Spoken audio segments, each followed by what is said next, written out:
John chapter 8, verse 1. Correct. Jesus Jesus went unto the Mount of Olives, Hmm. and early in the morning he came again into the temple, and all the people came unto him, and he sat down and taught them. Hmm. And the scribes and Pharisees brought unto him a woman taken into adultery.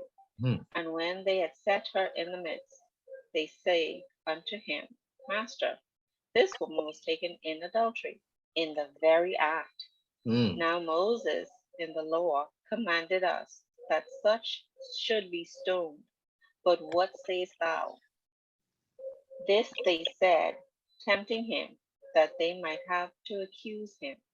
But Jesus stooped down and with his finger wrote on the ground, as though he heard them not. Hmm. So when they continued asking him, he lifted up himself and said unto them, He that is without sin among you, let him first cast a stone at her. Hmm. And again he stooped down and wrote on the ground. Now they And never, they, one second, Mhm. they never say what he wrote on the ground. Keep that in mind. This is why we need the original books of the Bible, because we will get clarity on these things. But I'm just pointing that out. Sorry, go ahead, verse 9. Verse 9, and they which heard it, being convicted by their own conscience, went out one by one, beginning at the eldest, even unto the last. And Jesus was left alone, and the woman standing in the midst. Hmm. When Jesus had lifted up himself and saw none but the woman, he said unto her, Woman, where are those thine accusers? Hath no man condemned thee? She said, No man, Lord. And Jesus said unto her, Neither do I condemn thee. Go and sin no more. Let's stop for a second, because Yahshua Christ, who's called Jesus, he's in the temple. He's first of all at this place called the Mount of Olives. All right, oros, and the word olive is important because we have to establish what is actually taking place. This word, the word olives, this word Eliah. Okay, a second, let me move this donate button. Yahshua is at the Mount of Olives, and this word for olives, they say an olive tree, an olive, the fruit of an olive tree. All right, an olive tree, the Mount of Olives, so called from the multitude of olive trees which grew upon it, distant from Jerusalem. Notice they're referencing Josephus and the antiquities of Josephus. That becomes important when we actually understand the myths of these. Because clearly the scribes and the Pharisees, when it comes to whatever Yahshua was teaching, they're not on the same page. These scribes and these Pharisees today, institutions, not merely preachers or merely churches, but actual religious institutions. Grammaticus, a clerk, a scribe, especially a public servant, a secretary, a recorder whose office and influence differed in different states. In the Bible, a man learned in the Mosaic law and in the sacred writings, an interpreter, teacher, scribes examined the more difficult and subtle questions of the law. So these are the people who are supposed to be clear on the law, but they're coming to Yahshua. Added to the Mosaic law, decisions of various kinds thought to be elucidate in its meaning and scope, and did this to the detriment of religion. Now, I didn't know this was here. I'm here with you. I'm seeing this for the first time, just like you. Maybe some of you may have known it was here. How many people have seen this before? No, I didn't know this was here. They're adding stuff to the detriment of religion.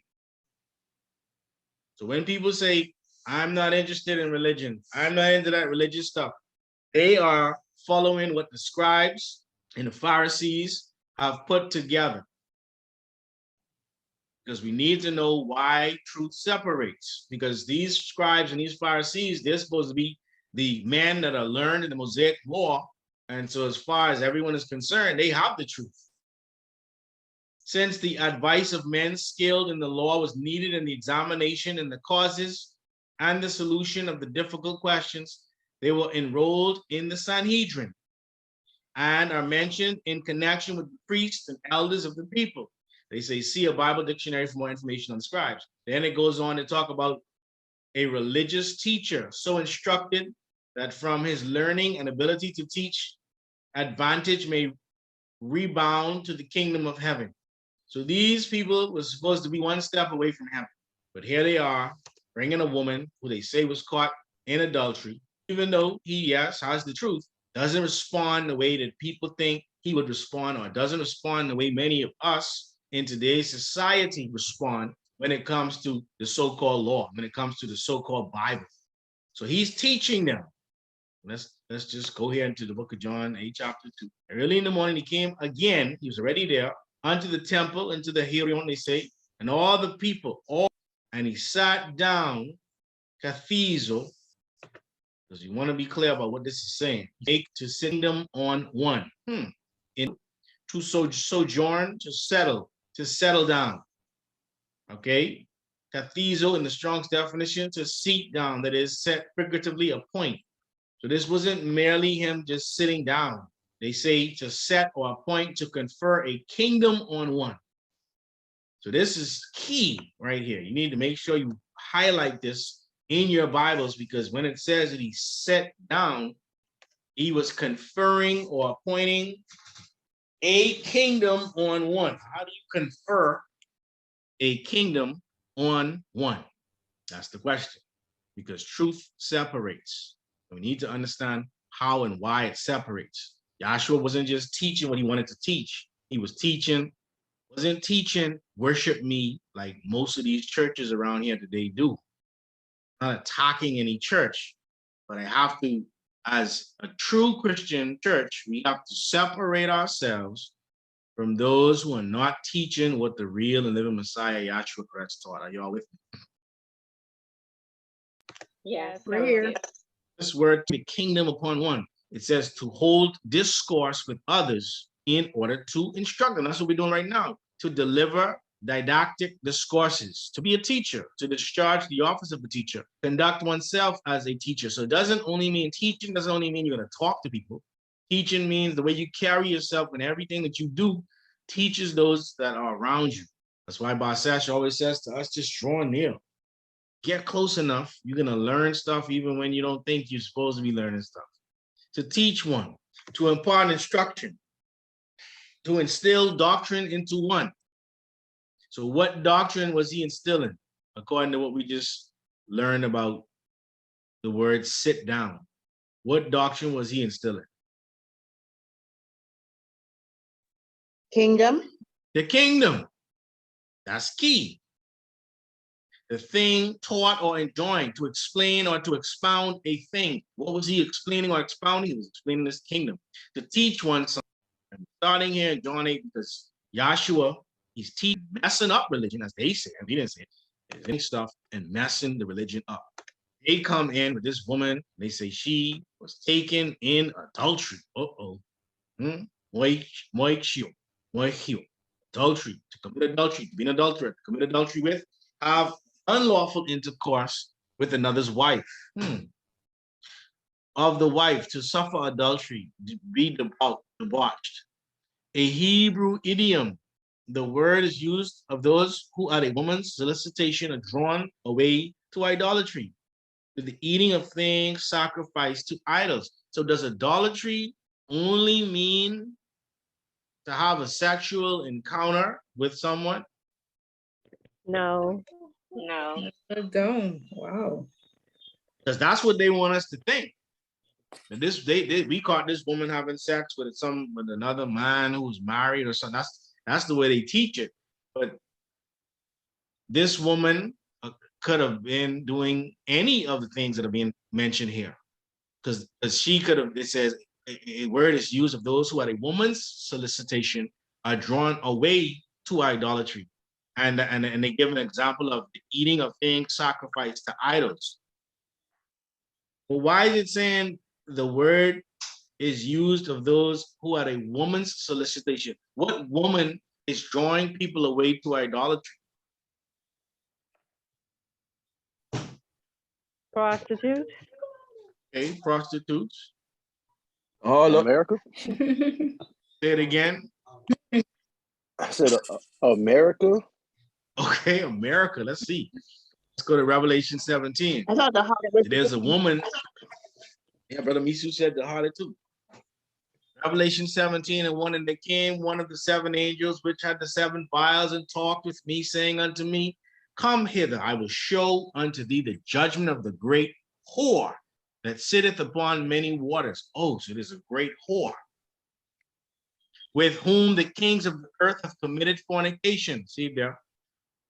And the inhabitants of the earth have been made drunk with the wine of a fornication. Oh, so there's a woman drawing people towards fornication. Word for fornication is porne. Prostitutes one's body to the lust of another.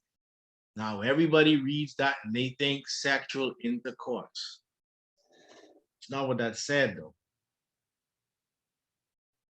Because if Yahshua was sitting down, and he's what? Sitting down means to do what again? What's the one thing we highlighted? It meant several things, but one of the things that was important to us was what? To confer Confer the Kingdom. confer the kingdom upon one. Oh. So if Yahshua was conferring the kingdom upon those he was teaching, then what were they supposed to be building? Kingdom. Kingdom. Kingdom. If you live in a society that makes sure that you cannot eat and you cannot function and you can't take care of yourself unless you build in their society or build in their kingdom, have you not prostituted your body to the lust of another? I'm not beating up on anybody. I'm a part of this. I want you to think. I'm not saying this for you to feel guilty. I'm not saying this for you to feel like, oh my God, I gotta go quit my job tomorrow. No, I'm not saying that. I'm saying we gotta be honest about where we're at. Do we spend the most time of our day building the kingdom that Yahshua was talking about, or are we building someone else's kingdom?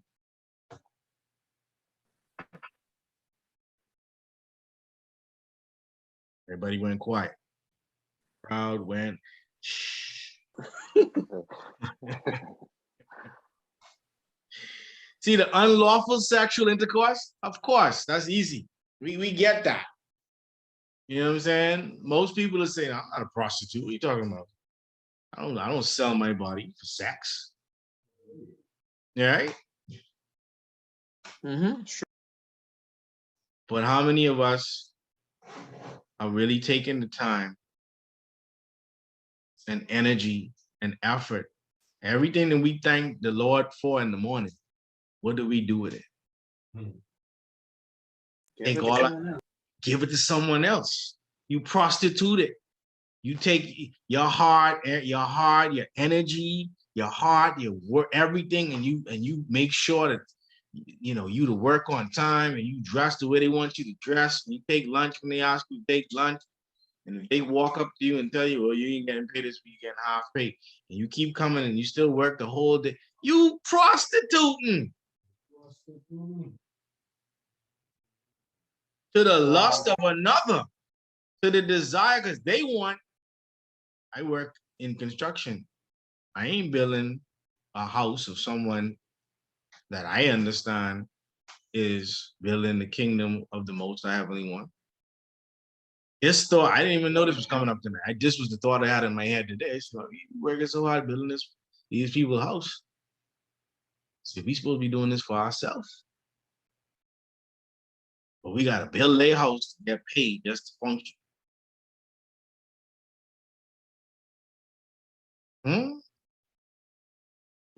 Metaphorically, it means to be given to idolatry, to worship idols. People say idolatry, they think if you sitting down in front of a statue and you praying to that statue, that's what idolatry means. Idolatry also speaks to idol worship, the waste of time worship. When you think that what these people are telling you is the truth, you think that it's the truth, and you put so much energy and effort behind it, but you don't gain any results from it because they tell you you gotta go to work and you gotta work hard and you gotta save your money and you gotta put it inside savings, a money instrument. You know, they may have a crypto portfolio or a mutual fund or you got all these different things out there. I'm not saying they're bad or good. I'm just saying this is what they tell you.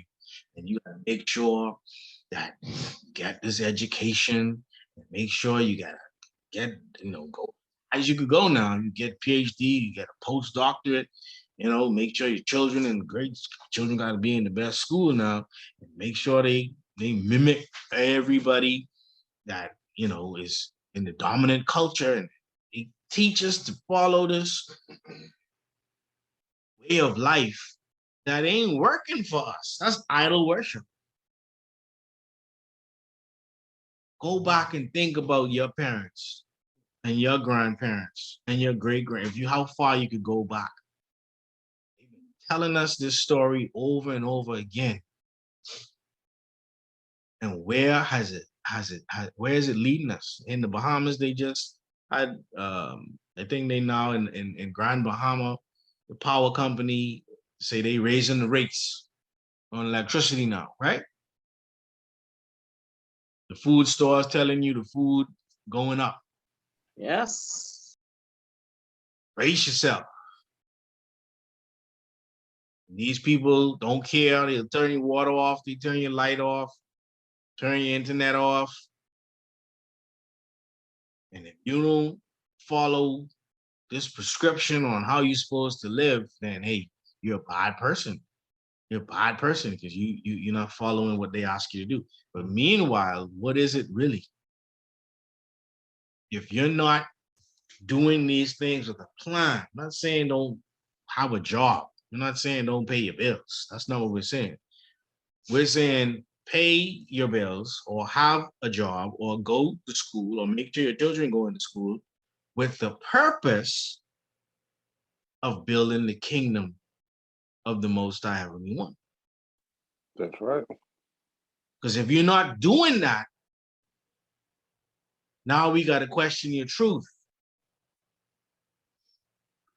If someone's luring you, unlawful sexual intercourse, again, that's easy. Love, Lies, and Liberation. Make sure you get your tickets. We got the early bird special going on until the 25th of this month. We can be talking about all of that and more. But we got to be clear that this fornication and this idolatry is not only about sex. It says that that woman could have been eating food that has been sacrificed to idols. When the Greeks and the Romans came into these cities, they were sacrificing pigs. Antiochus and this whole Maccabees war and all that stuff, they're talking about the Greeks would have pigs sacrificed. Believe me. What type of church? Teaching church. Teaching church, right? Let's just be clear about what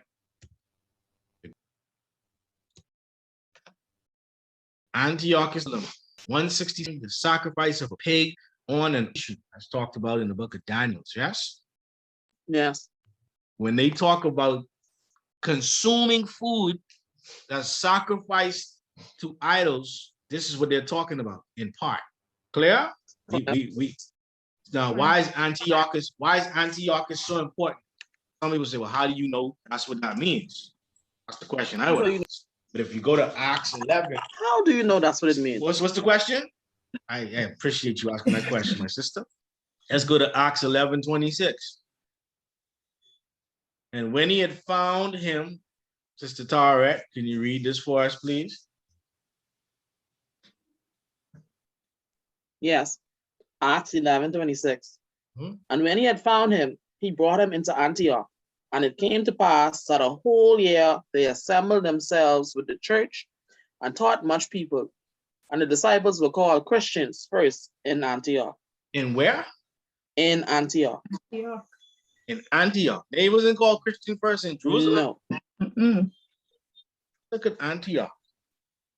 Antiochia. Antiochia. Antioch equals or means driven against. Oh, so somebody or something or some energy or some ruler is causing things to be driven against each other. Mhm.